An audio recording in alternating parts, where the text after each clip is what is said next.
about this world of, what's it, sensualist without spirit and, tell me, what sensualist without, what is it? Specialist without spirit, sensualist without heart. You know, when quoting this Goethe, we're quoting Goethe, I mean, he's actually, and only future prophets may dislodge this, he says in the same paragraph. Some people think, well, he was perhaps imagining something like Hitler. So in that imagination, Hitler is what? Is a charismatic leader with a whole new set of beliefs that will undermine bureaucracy. However, the Third Reich itself may be an instantiation of bureaucracy. That will be a very interesting empirical study to do. Yes, well, we'll talk more about it when we got this democracy in the picture. Very good. Terrific. I'm on. Next. Yes, next. We didn't quite do this last time. I'm going to do it again. You know, look, it's very important that we understand again the distinction between the bureaucratic official and the pre-bureaucratic official. And of course, that sort of harks back to the status of the official that we just talked about. So what? This is a very simple idea if we did last semester's work. Because remember last semester what serfs were? Under feudalism? Here's a serf working on what? Land 5 days a week. This is the subsistence agriculture. Subsistence only worked on plots. But they only had access to these plots if they worked on the Lord's land. This is the rent, surplus labor.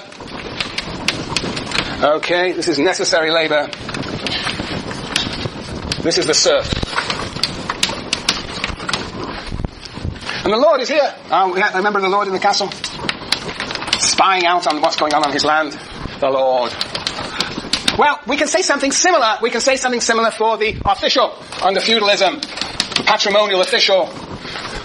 And the official is, in fact, has access to the means of what? Means of administration.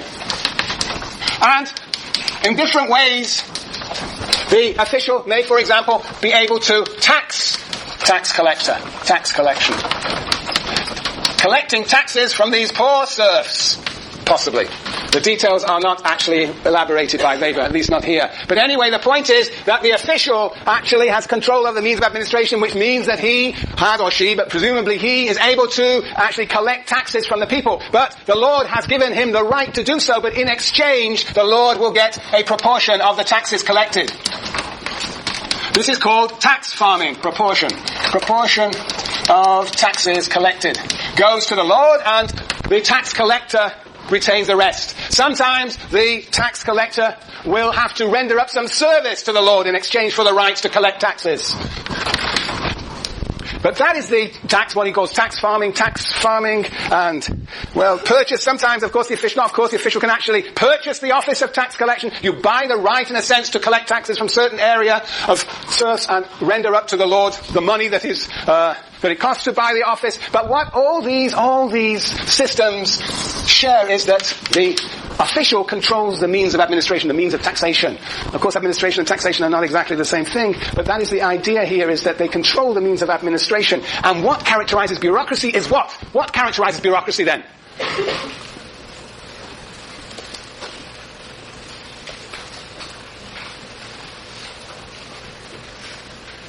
Well, this goes to what? The serf becomes under capitalism, wage laborer. So what happens to this official? Becomes Jason number 2. He goes on to, it's a hierarchy system, so it just goes on to become whoever's next. Capitalist? Well, what happens to this official who controls the means of administration? Andy, help poor Jason number 2. I don't know. Well, you do know I'm hinting at it all the time. Here the serf controls access to the means of subsistence at the will of the Lord. Here the official controls the means of administration at the will of the Lord. Here the serf becomes a wage laborer. Here the official becomes error number 2. Well, manager, but no, what are we reading this essay for? Jason number 1.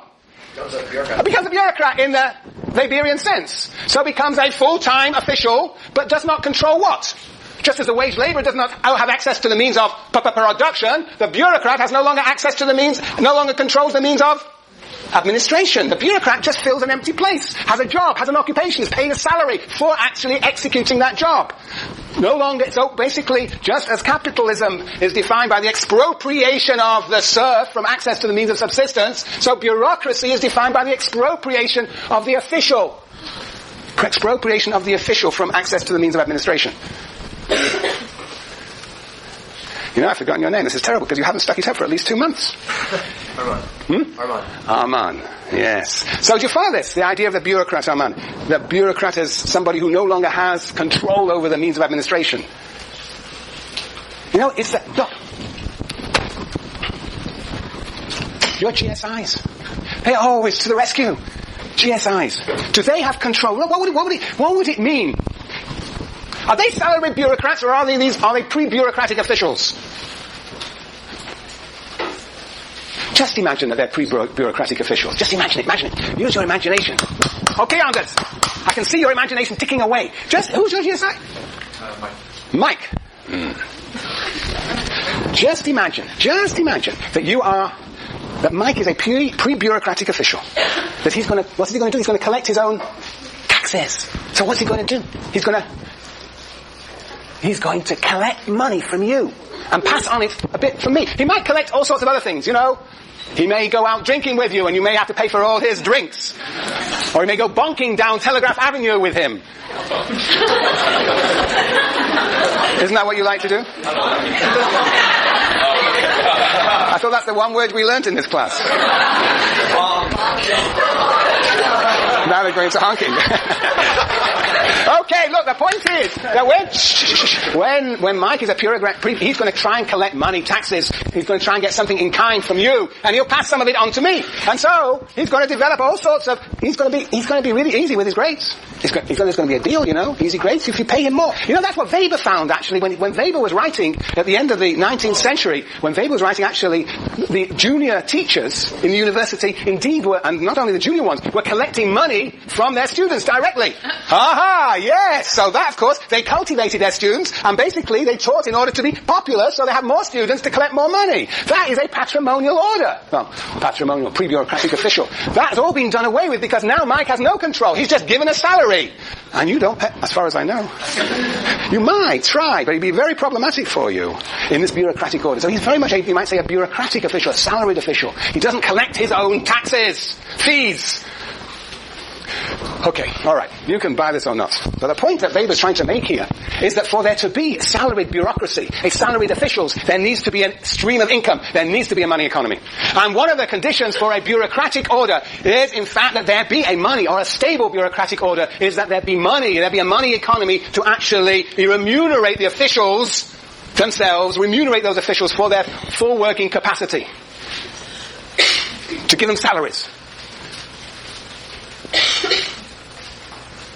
Courtney, am I getting my point across? Yeah? Good. Anyway, that's the point of that section there. 204, is probably the best place where he talks about this. He talks about it all over the place. 204. If you look on section 3, 204, the second new paragraph into section 3, there Weber talks about, he says, he says the development of the money economy, italicized, insofar as pecuniary compensation of the officials is concerned, is a presupposition of bureaucracy. Today it not only prevails but is predominant. This fact of very great importance for the whole bearing of bureaucracy, yet by itself it is by no means decisive for the existence of bureaucracy. That you need a money economy to remunerate the salaried officials who no longer have access to getting their own remuneration, their own taxation, because they no longer control the means of administration. Yes, Lauren? So, if the bureaucrats are just like filling space and they have no access to the means of administration, what do they do? Well, they carry out orders. So they shuffle paper. They interview clients. But they don't control the bureaucracy itself. They don't control the organization itself. They are told what to do. Their job is defined by the bureaucracy. And they fill these empty places doing bureaucratic tasks. They don't control the bureaucracy itself. Cole, right? Sorry?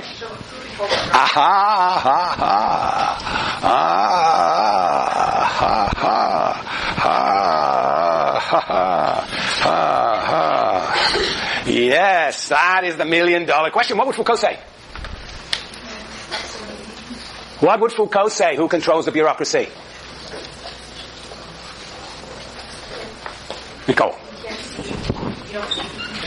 You don't. Does anybody control the bureaucracy? Does the person in the panoptic cage up there control the bureaucracy?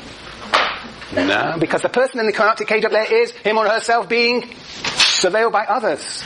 So who controls error number 2? Well, isn't this what Foucault was saying about people not controlling power, but actually just exercising? Brilliant!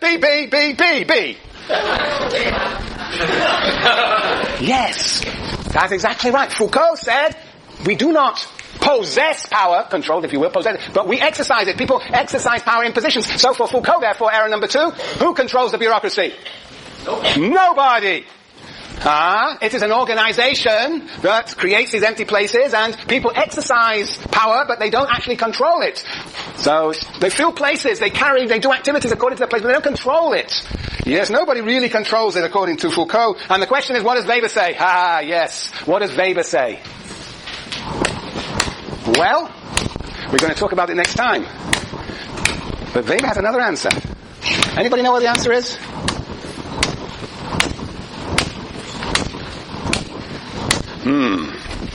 Yes. Who do you think controls it, Nicole?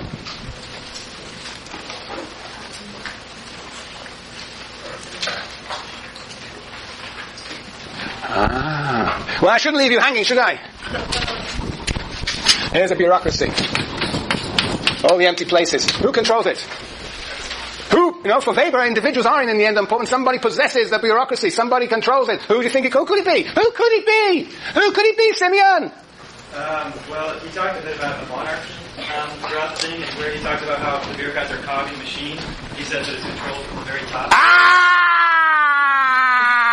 Page 228. 228. Okay, well, life is tough. 228. Third line from the bottom. All right, start from the fifth. Why don't you read out, Simeon? Fifth line from the bottom. The official is entrusted with specialized tests, and normally the mechanism cannot be put into motion or arrested by him, but only from the very top. Right, if only from the very top. So it is the chief who controls the bureaucracy for Weber. The chief. And that is already anticipating next time, because for Foucault, nobody controls the bureaucracy. But for Weber, the chief controls the bureaucracy and can deploy the bureaucracy for his or her own ends, whatever they may be. But it is, so in a sense, it is the person at the top. But we'll see that it's actually much more complicated than that. But that is the first point, that basically this machine is in fact controlled from the top. From the top, if it's controlled by anybody. Yes, so that's the answer to your question, Nicole. Right? Good, alright. Now, so, where are we? Where are we? What we have just established, point number 2, is that for there to be a bureaucracy, we need these salaried officials who work full-time capacity, work, 8 hours a day, earn a salary, and the salary presupposes the existence of a money economy. They're paid an income, a salary, presupposes a money economy. That is the first condition for bureaucracy, or a stable bureaucratic order, a modern bureaucratic order, is there has to be a money economy. The state, basically, and of course Weber's thinking of bureaucracies in the state, through taxation, gets revenues from various classes and is able to use those revenues, amongst other things, to pay for the salaries of the enormous army of bureaucrats. Now, what we need to do next is to look at another condition for bureaucracy, not the money economy, but what he calls the democratic origins of bureaucracy. The democratic origins of bureaucracy. And here, Weber's sort of asking the question, but a bit more half-heartedly, of where does bureaucracy come from? In Protestant and the Spirit of Capitalism, he's very, very obsessed and examines in great detail where modern Western bourgeois rational capitalism comes from. And here he poses it in a much more sort of a passing, transient way. But still he has things to say. And one might argue that bureaucracy itself, if you look, for example, at the items under the status of the official, what does this remind you of? The sense of vocation. What does that immediately make you think of? Calling. And where does calling come from?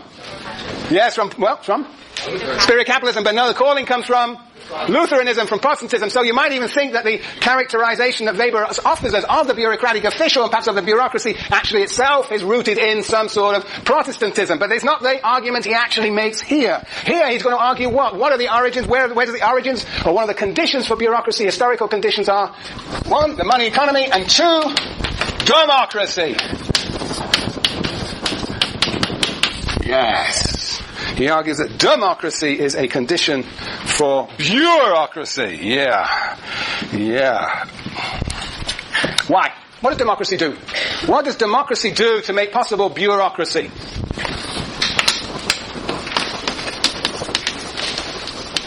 What does democracy do? What does Weber say?